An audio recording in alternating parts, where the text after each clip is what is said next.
I'm Andrew Trimble, and I am never watching Rugby Wrap-Up.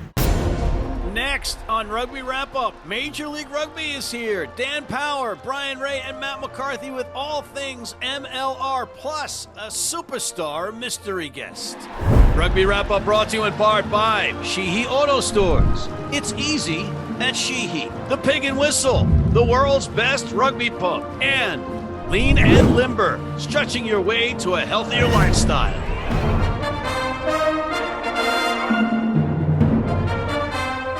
Well, hi, everybody, and welcome back to this week's Rugby Wrap-Up Major League Rugby coverage with Major League hitters in Dan Power and Brian Ray. Brian, what MLR practice pitch or game pitch is that behind you? Is that York? I think this is actually the old NOLA pitch. I just like the little post pad here. I thought that was apropos for the start of the season, but I'm pretty sure that's the old NOLA pitch. Let's get to Dan and the breaking news. Right here on Rugby Wrap-Up, that Dan is indeed in St. Louis to ink a contract to run the St. Louis Power. I like ribs and I like Budweiser. I'm like Harry Carey, you know, the moon was barbecue spare ribs. Would you eat it? So I just figured I'd just put St. Louis back here. Maybe it's got something to do with the mystery guest. I don't know. We'll have to wait and see. So this first game up in MLR 2022, we have Old Glory DC going down to face the Atlanta Rattlers, who are actually snake bit. I'm going to go with Atlanta just because I think there's some more stability in their roster. But boy, oh boy, talk about the off-season from hell for Rugby ATL. Should galvanise in week one, pull the boys together. They can put on performance. I just think there's some holes in Old Glory that haven't been filled from last year. So until I see different, it'll be tough to pick them against what were the runners-up last year. So ATL, they love a squeaky game. So we'll give them up by 4 points this one. You know, but just looking at ATL's roster last week against this past weekend against NOLA, pretty much full strength. They're full side there, and Old Glory, as far as I know, are still missing 3 or 4 of their guys, their imports. So, below strength, and and as it stands, losing all those key guys that Old Glory lost last year, you got to go with ATL in this one at home. I'm going to give the home team the tip of the cap. They've got leadership in that locker room. They've got solid players, and they are the returning Eastern Conference champions. The next one up has the Dallas Jackals making their Major League Rugby debut a year after it was delayed, up against fellow Texans in the Go-Groanies, Brian.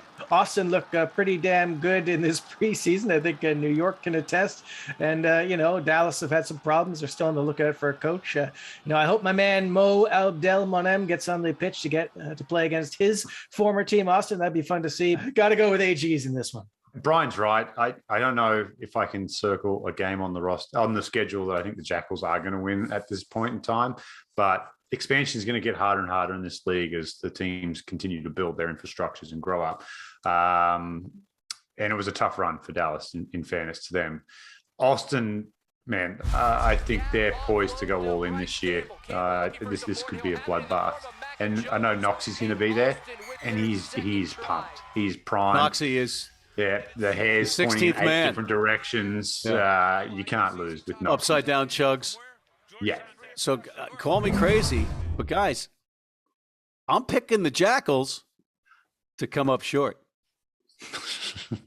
Huh? Next one up is LA, the Giltinis, the champions, going in to see the new look Sabercats. LA seemed to be everyone in town from what I last saw, so can't bet against the champs until I see something different. So LA. Pretty much ditto what Dan said. LA full strength in this one, defending champs. I mean, even on the road, they're going to be tremendously difficult to beat. I think there's a few guys in there. Dylan Smith, I know that scrum half. Mueller, Labuschagne, Bezuidenhout, a few of those South Africans have arrived. Not all of them, though. I think they're still missing a couple of them. And the couple Argentina guys, I think, haven't shown up yet. So Houston are going to be a little bit below strength, and that's not always the best when you're up against a team like LA. So go with the Giltinis in the road. My intelligence tells me that, my intelligence, that's an oxymoron, I get it. No wisecracks, save your letters. That it's different for LA this year in that they've got everybody in, but they didn't have the 2-week training camp that they had in Hawaii where everybody got to know each other and they came in battle ready. This time they're all kind of they just filtered in some of the guys from overseas, and not everybody will play because they haven't had enough times. But you could see the likes of a Hanko Himachais playing number 8, which could be interesting at times this season because what Poitevin and Hanko are both U.S. or U.S. eligible, so they're domestic players.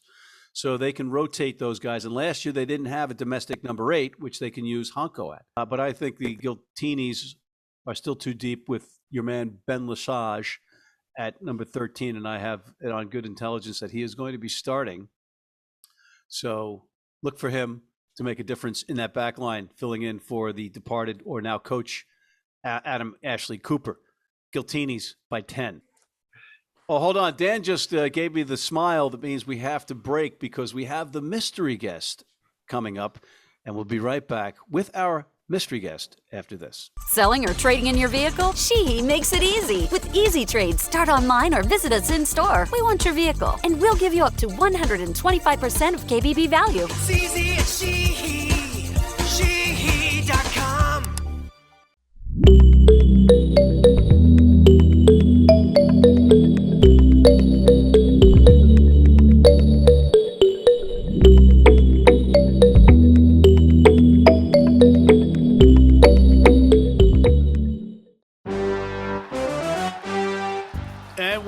Back, and it's time for our Guess Who the Mystery Guest is. And it's got Dan Power and Brian Ray fretting and fritzing and floundering, trying to figure out how they're going to guess who this mystery guest. First of all, let's welcome our club mystery guest. Club mystery guest, welcome. You want to say a few words to the guys? Oh, thank you. Thank you for having me on the show.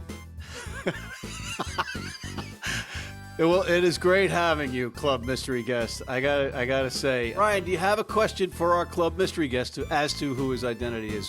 Are you involved with Major League Rugby? Oh yeah, probably about 4 years. 4 years now. 4 years. I'll translate. 4 years now. He said he's involved. He is indeed involved in Major League Rugby. Congratulations, Brian, on that correct. On getting that question correctly. What country were you born in, mystery guest? Oh, born in the US of A. Didn't see that one come, did you, Dan? No, I didn't. Are you a current player in Major League Rugby? Oh yes. Have you played all 4 years? Yeah. Are you on a Western Conference team? No way, Jose. You played for New York? Oh yeah. Now you know. Yeah, who is? Oh, of course, New York. Are you a back row forward? Oh no, in my dreams. How many tries have you scored? Last year, score in the first game. Are your initials CW? Oh no. Yeah, they CW. C-Dub. C-Dub. All right, yes. Dan, you want to guess who it is? Because that was Brian's question.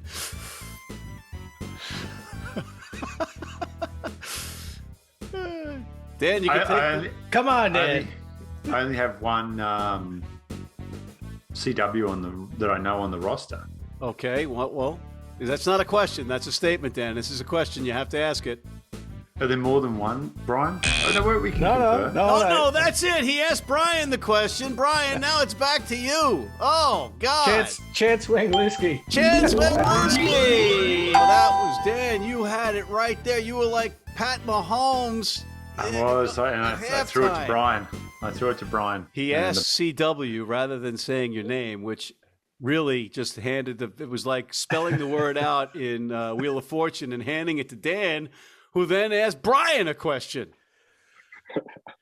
So, Chance, what's it like coming from Atlanta to New York? And I know that, there's been some stuff going on in Atlanta, but now you're in New York. That's all in the rearview mirror for you. But, I mean, you must empathize with what's going on. Oh, yeah, 100%. Obviously, Atlanta was, my home for the past 2 years. It was, amazing culture down there, amazing coaching staff and management. But at the same time, sometimes you just need to spread your wings out and, pick up on some new styles, create some new creativity and have some new forms of expression. So yeah, no, it's been a wonderful transition coming here. My wife's still in Atlanta. She's studying up on chiropractics, so she's going hard in the pain over there. And it's only just, kind of just reflecting, for me anyways, that I just want to work just as hard as her. So if I can work just as hard as her, as she does with her school, doing 10 classes, 12-hour days, you know, I can do, you know, the same thing with rugby, doing 12-hour days as well. So yeah, like I said, it's very exciting being here. Great group of boys. You know, I think we'll all have our, you know, head in the right direction, and just very excited for what the season has to come. So when do you get to see the missus? It'll be in Atlanta when we play Atlanta. So that a little ways away, but it'll definitely be nice to see her in the stands, you know, cheering me on, repping some New York kid. Like culturally, what are the big differences you've noticed going up to New York compared to your time in Atlanta? Being in Atlanta, it was very much it was very much a big South African culture.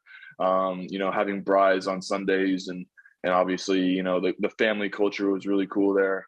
But then you come to here in New York, and you know, it's a bit different. You get more of a New Zealand, you know, culture flair kind of thing going. So it's really cool. It's like you go from like this like family, you know, warm centric, and maybe it's just the environment I was in being in Atlanta, but coming to New York, you get a little more of a grungy vibe, more of like an independency thing. Like you kind of just like thrown into the fire, so to speak, but everyone's like really willing to teach each other, really willing to grow the game, and just everyone's a student at the end of the day. And it's really cool to be, you know, surrounded by a lot of these guys who've been playing, you know, the sport for so long. And the thing is like New Zealanders are just known to be expressive footy players. So at the end of the day, like coming from Atlanta, which was very much like a defensive mindset, you know, we're gonna shut them down. Now it's like, we're gonna let you play with the ball. You know, you get to make some decisions of your own. You know, let's put some points on the board. But all right, so for sure. You went to what, Union High School in Tulsa and then Lindenwood, right? University. Mm-hmm. But why did you start playing rugby, and how? Yeah, it's crazy. I met a buddy of mine who I've known all throughout elementary school. His older brother was, I think, about 4 years older than he was. He was a freshman in college, and I was a freshman in high school. And I was already doing football. I was already doing wrestling. And he was just like, yo, you're a big kid. You want to come out, you know, give this a go. Like I said, the buddy of mine's older brother, I didn't play sports with the younger brother. Like, we were just friends. We just grew up together. And he just asked me to come out to a training. I was like, yeah, I don't know. My mom actually was like, just give it a try. You never know. Like, you might actually really enjoy the sport. So went out, did it, tried blocking some people, doing some, you know, typical football stuff. And everyone's like, no. Like, you don't block. You don't do that. And this is like, after that, I was like, wait, I get to run with the ball. Like, I never had this opportunity before. I get to pass the ball too. I get to do all sorts of different things that, you know, football players, wrestlers wouldn't get the opportunity to do. And I was just like, this is awesome. Let's continue doing this, and kept playing it. Did all three sports throughout high school, and actually got a football scholarship to Lindenwood. But I told him I'd only sign up if I could play rugby in the spring, and the head coach was like, yeah, for sure. Long story short, played football my freshman year, went to rugby in the spring, came that following fall again. They're like, yeah, Chance, it's time to come back. I was like, you know what, let's hold off. Actually, I'm gonna stick with rugby on this one, and the rest is history, pretty much. Who is your prop hero, and why is it Alex Corbicero? Who allegedly said that you're the best goddamn prop he's ever seen. Allegedly. Maybe I really did. I'm not gonna lie. When I remember listening to the podcast and he gave me a shout out on that, and I was like, I gotta DM this guy. I gotta say thank you. Like, that was a true blessing to hear, because obviously, like, oh man, his accolades and obviously his resume is pristine. So like, for him to say something like that about me was obviously, you know, I'm truly blessed to hear, and obviously want to live up to his words in the sense. So no, yeah, obviously that was definitely happy to hear, you know, come out of his mouth. So yeah, he's definitely up there for sure for me. How did you find out about the move to New York? Yeah, like obviously dust was settling, and you know, my rights got traded over to New York, and I was like, this actually works out all in my favor. You know, I think coming, you know, there's some summer matches coming up with USA. Obviously, the more connection I can build with Dylan Fawcett, Nick Civetta, Nate Brakely, Benjamin Bonasso, like that's a lot of the USA pack right there. So for me to, you know, get in the mix with those guys would only benefit USA at the end of the day. And for me, I thought that was an extreme advantage. And it'd be silly for me to miss out on, you know, especially with those summer matches coming up. So for me, you know, I'm, as much as I want to, you know, look for the future, you know, obviously there's a whole season ahead of us right now, which I'm really stoked about. And yeah, New York's a beautiful place, and obviously extremely blessed to be here. Well, Chengo is a beautiful man, and we appreciate you coming on here. Thank you, Mr. Chance Wenglewski. We look forward to seeing you on the pitches here in New York and across your TV sets in Major League Rugby. Thank you, sir. Appreciate you, gentlemen. Thank you so much for your time. That was Chance Wenglewski, ladies and gentlemen. We'll be right back. Been blind since I was 4. And I've never seen a beer commercial or a beer label. None of that stuff influences me. I drink beer because of the taste. And my beer is Pabst Blue Ribbon. It has the taste and the flavor. What do you think's on the label? I think there's a naked woman riding on a unicorn, jumping over fire.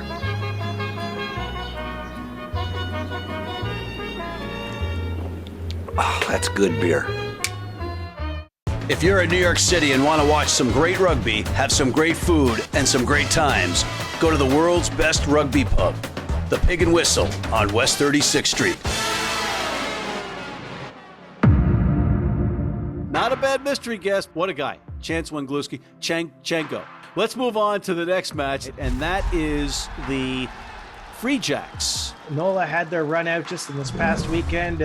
Free Jacks had one over against DC indoors, played a lot of guys there. I think there's a couple guys missing from New England's team still to come in. Van den Hove in the second row from Netherlands, but coming over from New Zealand. I think he's delayed one of them. But I think NOLA has pretty much all their guys ready to go, and they're fit and healthy. So, I'm going to go with the gold at home to start the season with a win. Yeah, this one I don't know. This is Brian. Brian's such a smart, learned man of the game that he's hit the nail again here. I just don't know. And we didn't really get to see anything other than scorelines from the preseason, so we don't know. I'll go towards NOLA here just because it's at home. It's a long trip from Boston to New Orleans. You're getting out there, just been hit with a massive snowstorm up there, as you know. You're in the northeast region, so training's probably been a little bit difficult indoors, and you're stepping out in some nice weather in New Orleans, who have been out in the field, training, functioning normally. I just think they'll catch them a little rusty in this one, but yeah, could go either way. Again, week one's tough, but I'll go New Orleans at home. Is Feeksy back? Yes. Always, mate. Never bet against Nick Feeks, the mongoose. What a guy. So I'll go for NOLA. Yeah, I think that those players that we named last week coming back that were injured last year are like players acquired in a trade for NOLA. They are at home. I think you got to go home cooking here with the gold. Then we have Sunday, and we have two matches. One begins at 5 p.m. Eastern, and then we have that one at the 10 p.m. start on the East Coast, which for the diehards, they'll be up watching that one. But the first one is the Utah Warriors going into San Diego, Dan. Legion. Yep. Still not sure about this Utah side with who they're going to have at 9 and what they're going to look like at 9. I think they'll miss Aston Fortain. Legion have the experience where they can probably get away with a shortened preseason with Rob Shaw, Nonu, and Peterson, who have just so conditioned and seasoned in terms of rugby miles, IQ. And these early games, that's what's going to make the difference, because they're going to be a little messy. Like, fans should just be aware that the games aren't going to be the caliber that we saw at the back end of last year. So the experienced cool heads on San Diego playing on top of is it a car park or a parking lot, depending on what you want to call it, where you're from. It could actually look kind of cool. Parking garage. Garage. Or garage. Yeah, garage. Cool. Yep, San Diego, Utah will take a little time to settle with some key players in key positions starting their Warriors career. Do we know if the sports deck is turf or grass, Brian? It's grass. Okay, so what's your take on it, Brian? Yeah, I don't know if Nanu's going to play. I know he just arrived from New Zealand. I don't think he's been to. He certainly hasn't played in any of the preseason games. I don't know if how many practices he's been to, but I wouldn't be surprised if he sits this one out. But it doesn't matter. I mean, they've got some good play. I mean, Tion Lutz is another guy who played most of the second half of last year, 12 anyway, so he can slot right in. He's been playing. So I think they got San Diego's had a couple good runouts now. I think they're going to be feeling pretty good. I think they might have the edge in this one. Utah, remember, didn't play any preseason games. Unfortunately, they just couldn't get them scheduled. So some new guys at key positions for Utah doesn't really spell success early on in this one. It might take them a little while to gel. So got to go with San Diego in this one. Dan, what's the coaching situation for San Diego now? It's the handsome young New Zealander Danny Lee who stepped in there. And so that'll be, again, a bit of a transition for the Legion, but like the stability in the roster, old heads prevail here. You know what? I'm going to go against the grain here. I like the Utah Warriors. I like the Mountain Men coming down and stealing this one, stealing it, because all they did was surprise us. All they did was surprise us all last year and give everybody their money's worth. I think the Warriors steal this one because the veterans for San Diego aren't up to speed yet, or they're not. They've just gotten to camp. Maybe they watch this. They're going to steal it.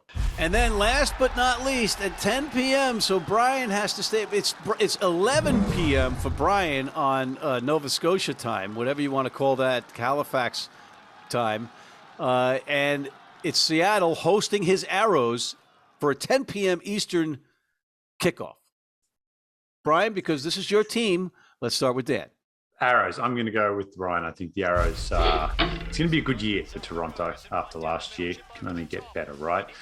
Seattle, they're going to be tough at home. Crowd's going to be absolutely rocking there, but still a couple of little things I'm just not too sure about with that Seawolves side that I want to see them play.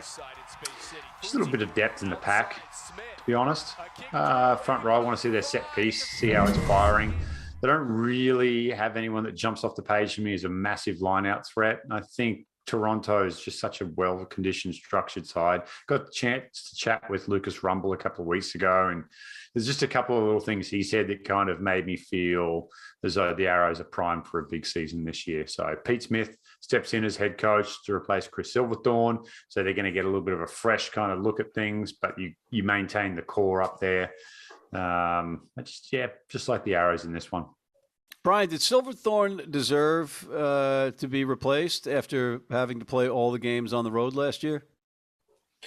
I'm not sure it was so much, I think that was kind of a mutual decision, to be honest. I think Chris has been around that program, running it for so long. He was running the Ontario Blues, remember, before they kind of transitioned into the Ontario Arrows, into the Toronto Arrows.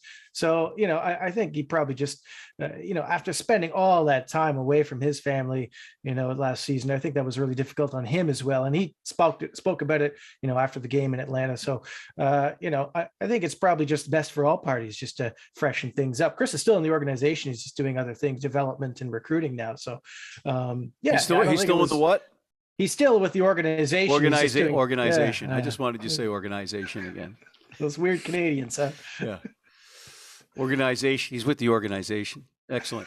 So what's your take? How many tries? Is it going to be 75-0 Arrows, Brian? I don't think so. I love this matchup. I love that it's in Seattle. I can remember that semifinal where the Arrows lost and Seattle went on to win in 2019. But then 2020, they went back and Sammy Malcolm scored about 500 points and the Arrows just smashed them in Seattle. So that's the performance I'm hoping to see. I hope Sammy the Boot, kicks 10 penalty goals and 15 conversions and Toronto wins. I think it'll be closer than that, but I'm going to back the Arrows for this one to start with a bang on the road against a difficult Seawolves team with a couple, that back line, Martin Yosefo, he scares the, whatever out of me. So they got to get up and shut those guys down, but got to go with the Arrows. This is a tough one. And Adrian Balfour, one of the owners of the Seawolves, will be texting me if I don't pick his team at home. And Tony Ridnell will give me hey, come on, man. Look, so I'm going to go with the Seawolves. I'm going to go with the Seawolves at home at Starfire with those fans going crazy. I think they're going to win. They were in so many matches last year that they blew for one ridiculous reason or another. And Toronto, I picked them all the time last year, Brian. You let me down every single time Toronto did. So on the road, they didn't prove to be road warriors last year. I know that they're reinvigorated living at home, but this is on the road. It's a long trip. I'm going with the hometown Seawolves. And guys, on that, I think we just have final comments. Dan? It's going to be a great year. Everyone going into it with a lot of optimism. I know George Killebrew and his team in Dallas are excited for the year. It's going to be a big year for fans as well. We welcome in another franchise in Dallas. So fans in Dallas, don't have to drive to Houston or Austin anymore to watch Major League Rugby live. They can go right there. Great stadium too. I think Brian mentioned that the other week. Great stadium for Dallas. So get out to a Dallas game. If you're an Austin Houston fan, make the drive and repay the favor that the Dallas fans, have showed in the last few years, and just get out to a couple of games this year. If you live in a city with a team, take a couple of buddies, buy them a ticket. It's a reasonably priced professional sporting event. Just enjoy some homegrown rugby and Chango just smashing people. Chango smashing people. Chango smash. Chango smash. Excellent. Great points, Dan. Absolutely. I can't agree with you more. Just grab a couple of buddies, a couple of friends. They don't have to have seen a game. Bring them to a game. Have a good time. Brian. Yeah, I'm pretty stoked. Well, equal parts excited and a little bit scared because there's not going to be any sleep between now and July. But whatever, it's going to be fun. Jam packed with rugby every single week. I'm excited to see how the standard of play rises from last year. We've seen it improve every single year. Last year, LA set the bar pretty high. We'll see if everybody steps up to that mark this year. So I'm super thrilled. All kinds of new players to look out for, both Americans, Canadians, import players, lots of great names. So yeah, super excited. Can't wait for the season to start. All right. I'm very excited. And I got an earth-shattering declaration here. Sam Windsor will lead the league in points this season. I'll bet you on that one. All right. I have 2 Toonies and a Tim Hortons Maple Glazed. Sammy Malcolm. All right. Right here. You heard it, folks. 2 Toonies and a Tim Hortons Maple Glazed riding on that. On that note, I want to thank my Canadian friend, or just my friend, Brian Ray, and my friend Dan Power. Thank you, gentlemen, for helping us out here. Thank you to Chance Wenglewski, and thank you for tuning in. Please check out our other segments, including our college rugby wrap-up and the rugby odds, telling you how to bet on rugby, on Major League Rugby specifically, on rugbywrapup.com. And please check out our newsletter. And please, please, please sign up for our American Red Cross blood donor team.